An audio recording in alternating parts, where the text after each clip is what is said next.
नमस्कार दोस्तों, मेरा नाम है राजके वर्मा और आप देख रहे हैं रिपोर्टर जी। अगर आपने रिपोर्टर जी चैनल को सब्सक्राइब नहीं किया दोस्तों, सबसे पहले चैनल को जरूर सब्सक्राइब कर लीजिए और आपसे रिक्वेस्ट है लाइक और कमेंट्स करना तो बिल्कुल भूलिए मत। हरियाणा के विधानसभा चुनाव की गर्मागर्मी लगातार चल रही है। नेताओं के दरवाजे पर तमाम वो उम्मीदवार जिन्हें उम्मीद है कि उन्हें पार्टी टिकट देगी, वो चक्कर लगा रहे हैं। दिल्ली में गहमा गहमी बनी हुई है, एक के बाद एक बैठकें चल रही है। कोशिश यही है कि इस चिंतन मंथन के बाद कुछ इस तरह का अमृत बाहर निकाला जाए जिसे पीकर वो पार्टी हरियाणा में जीत जाए और हरियाणा पर राज करे। लेकिन ये जो मंथन का मथकर अमृत निकलेगा, इस अमृत में से टिकट किसे मिलेगी किसे नहीं मिलेगी, ये भी एक बड़ी चिंता की बात इन तमाम पॉलिटिकल पार्टियों के लिए है। और सबसे बड़ी चिंता, टेंशन और दिल की धड़कनें अगर किसी की बढ़ी हुई है तो उन्हीं उम्मीदवारों की बढ़ी हुई है जो पिछले कई सालों से लगातार ग्राउंड पर इस उम्मीद में मेहनत कर रहे थे कि उनके हाईकमान, उनकी पार्टी उन पर भरोसा जताएगी और उन्हें चुनाव के मैदान में विरोधियों के सामने अस्त्र शस्त्र देकर लड़ने के लिए उतार देगी। लेकिन अब सबसे बड़ी बात यही है कि किसके हाथ में ये शस्त्र कौन सी पार्टी देने वाली है, ये तो खैर जब लिस्टें बाहर आनी शुरू होगी तब साफ हो जाएगा। लेकिन उससे पहले लगातार तमाम तरह की तिकड़में जो हैं वो तमाम उम्मीदवार लगा रहे हैं। तमाम ये उम्मीदवार उन तमाम बड़े नेताओं की तरफ टकटकी लगाए देख रहे हैं जिनसे उन्हें आस थी, जिनके दरवाजे पर वो सालों से धोख मार रहे थे, मत्था टेक रहे थे और उम्मीद कर रहे थे उनके ये सरप्रस्त उनका ध्यान रखेंगे। लेकिन कितना कौन किसका ध्यान रख पाएगा ये अभी 2-3 दिन में साफ हो जाएगा, क्योंकि बीजेपी और कांग्रेस अपनी टिकटों के ऊपर लगातार बैठकें कर कर फैसला लेने की कोशिश में लगी हुई है। क्योंकि इन पार्टियों के लिए भी एक टेंशन की बात यह है कि जिन उम्मीदवारों को ये टिकट देकर मैदान में उतारेगी और जिनको टिकट नहीं मिलेंगी उनका रुख क्या रहेगा।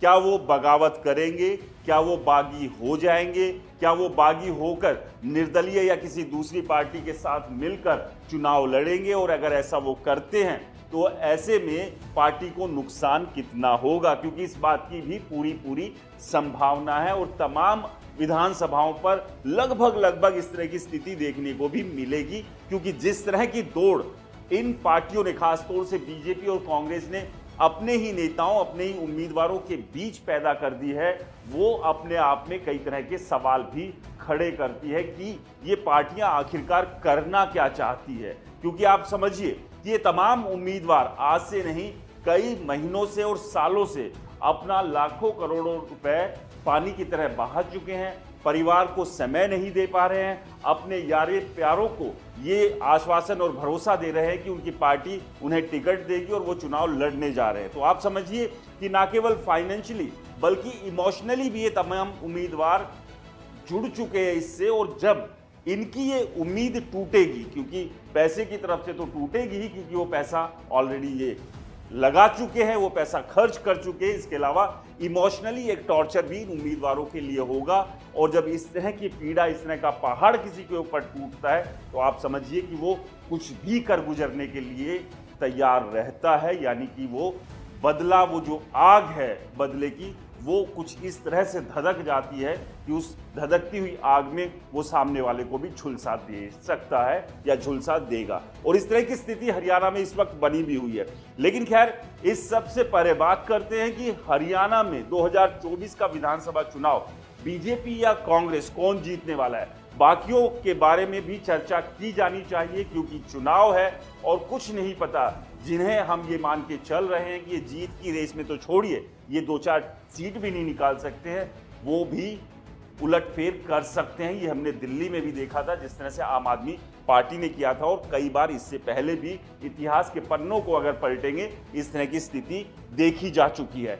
तो ऐसे में किसी को भी कमजोर नहीं माना जा सकता है। लेकिन फिलहाल की जो स्थिति है, फिलहाल के जो हालात हरियाणा में, उसमें बीजेपी और कांग्रेस के बीच ही ये मुकाबला दिखाई दे रहा है। लेकिन इस सब के बीच सट्टा बाजार हरियाणा के विधानसभा चुनाव यानी कि 2024 के विधानसभा चुनाव को लेकर सट्टा बाजार क्या कहता है। सट्टा बाजार के हिसाब से कांग्रेस या बीजेपी, कौन सी पार्टी सबसे ज्यादा फेवरेट है, और सट्टा बाजार हरियाणा में किसकी सरकार आज अगर आज चुनाव होते हैं, आज के हालात में किसकी सरकार बनाता हुआ दिख रहा है। क्योंकि जैसे जैसे 90 की 90 विधानसभा सीटों पर तमाम पॉलिटिकल पार्टीज के उम्मीदवारों की घोषणा हो जाएगी, उसके बाद सट्टा बाजार में भी चीजें बहुत ज्यादा तेजी से बदलेगी। यानी कि जो आज फेवरेट है वो हो सकता है पीछे सरक जाए या फिर उनके नंबर और ज्यादा बढ़ जाएं। लेकिन आज का आंकलन सट्टा बाजार का क्या है, हम उस पर बात करेंगे कि सट्टा बाजार 2024 के विधानसभा चुनाव को लेकर क्या कुछ कहता है। कांग्रेस या बीजेपी, किसकी सरकार सट्टा बाजार के हिसाब से हरियाणा में बनती हुई फिलहाल दिख रही है। और इस सब के अलावा बाकी जो दल है, आम आदमी पार्टी है, जेजेपी है, आईएनएलडी है, बसपा है, एएसपी है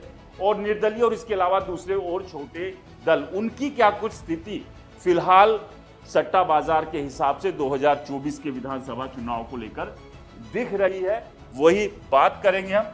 कौन इस बार बाजी मारेगा और किसके हाथ निराशा लगने वाली है।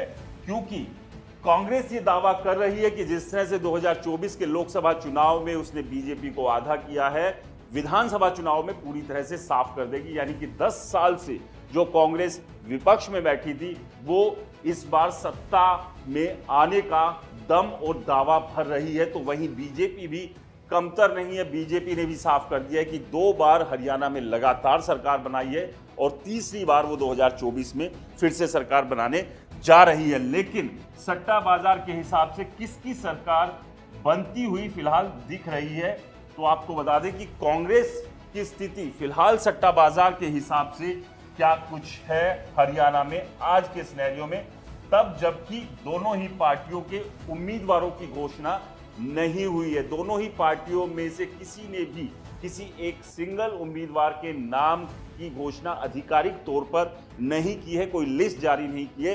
तो उस सूरत में कांग्रेस कहां पर सट्टा बाजार के हिसाब से हरियाणा के 2024 के विधानसभा चुनाव में खड़ी हुई है, तो 57 से 59 सीटें कांग्रेस जो है वो फिलहाल आज के हालात में हरियाणा में लाती हुई दिख रही है। और ये नंबर अपने आप में काफी बड़े नंबर है कांग्रेस के लिए। और इन बड़े नंबरों के साथ कांग्रेस जो है फिलहाल हरियाणा को जीतती हुई दिखाई दे रही है। ना केवल सट्टा बाजार का ये आंकलन है, फिलहाल जो कुछ और पोल भी हुए हैं उसमें भी कहीं ना कहीं इन्हीं नंबर्स के आसपास हरियाणा में कांग्रेस फिलहाल नजर आ रही है। और इन नंबरों के साथ आप समझिए कि कांग्रेस अगर जीत दर्ज करती है तो ये अपने आप में एक बड़ी जीत होगी, तब जब कांग्रेस 10 साल से सत्ता से बाहर है। यानी कि सीधे सीधे इन नंबरों से ही समझ में आ जाएगा कि बाकी के जो तमाम दल हैं, जो दूसरे दल हैं, वो ना 1 में है ना 11 में है। यानी कि इन दलों की हालत तो यहीं से आप समझ लीजिए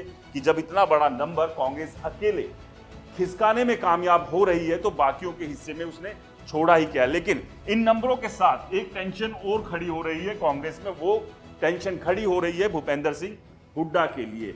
और लगातार कुमारी शैलजा भी मुख्यमंत्री का दावा जो है वो ठोक रही है। और ऐसे में जो राजनीति से जुड़े हुए लोग हैं उनका भी मानना है कि अगर कांग्रेस इतने बड़े नंबर के साथ हरियाणा में जीतती है तो भूपेंद्र सिंह हुड्डा, जो कि एक बार फिर से मुख्यमंत्री बनने का सपना देख रहे हैं, वो सपना अधूरा रह सकता है। जिस तरह से 2005 में भजनलाल भी ये सपना देख रहे थे और करीब 67, अगर मैं गलत नहीं हूं तो 67 सीटें 2005 में कांग्रेस ने जीती थी। और तब हाईकमान ने बड़ा उलटफेर करते हुए भजनलाल को मुख्यमंत्री नहीं बनाया था, उन्होंने भूपेंद्र सिंह हुड्डा को मुख्यमंत्री बनाया था। और उसके बाद लगातार 2 टर्म मुख्यमंत्री के तौर पर भूपेंद्र सिंह हुड्डा हरियाणा में रहे थे। तो क्या वही इतिहास एक बार फिर से दोहराया जा सकता है कांग्रेस में, जो 2005 में हुआ था? क्या एक बार फिर से चेहरा बदल देगी कांग्रेस? क्या जो बार बार लगातार कयास लगाए जा रहे हैं कि कुमारी शैलजा को भी मुख्यमंत्री